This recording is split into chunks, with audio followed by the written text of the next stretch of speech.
Committee on Homeland Security Subcommittee on Border and Maritime Security will come to order.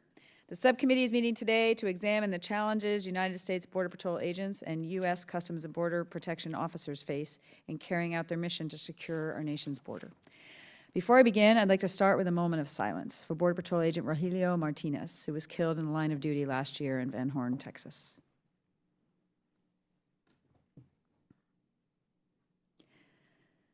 I now recognize myself for an opening statement.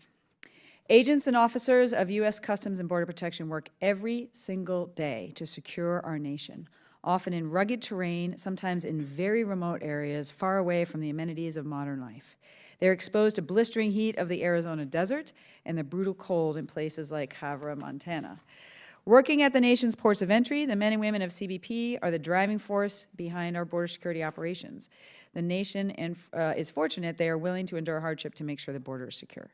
Agents willing to take significant risks on every single shift to ensure that cartels cannot smuggle drugs and dangerous individuals across our border or through our ports of entry with impunity.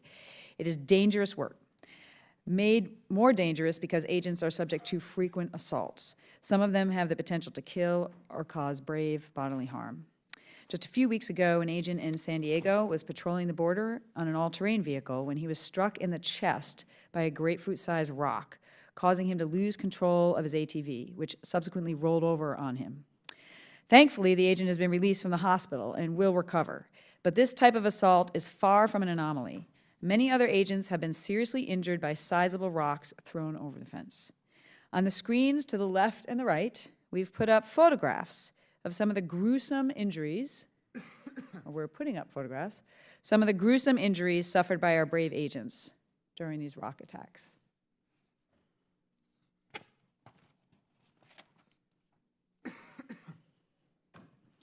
Unfortunately, such assaults are becoming more commonplace, in part because of the increase in the number of criminal aliens attempting to cross the border illegally, who would rather resist arrest than face jail time for parole violations or a felony reentry charge.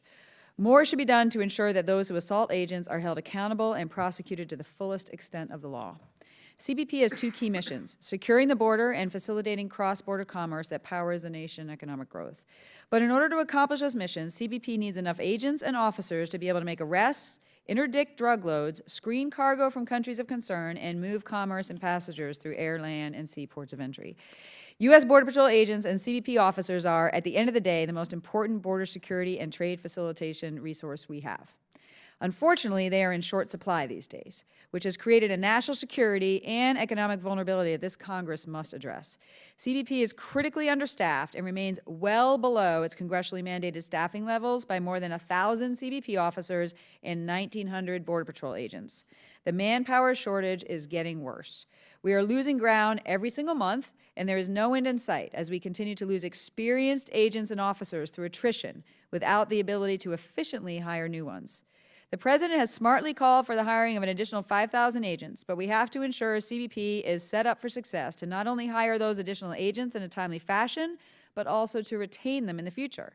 The U.S. Border Patrol has not met its mandated hiring numbers since fiscal year 2014, and CBP has been losing officers since early in FY16. Several underlying issues are directly responsible for these current staffing woes. For starters, it takes more than 292 days and 12 distinct steps, on average, to hire a new officer or agent. Very few people can wait somewhere between 6 months to a year for a job. On top of that, CBP officers and agents are required to pass a polygraph examination. However, the pass rates have not kept pace with the demand for more officers and agents.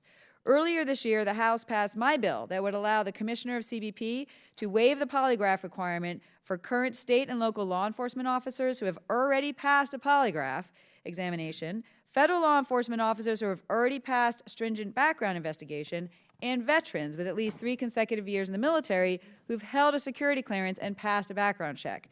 These small changes will provide CBP with immediate relief so they're able to quickly yet judiciously hire officers and agents from a pool of qualified applicants that already maintain the public's trust and put their lives on the line for our security and safety on a daily basis. The challenges for our agents and officers are significant, which is why I've called this hearing today.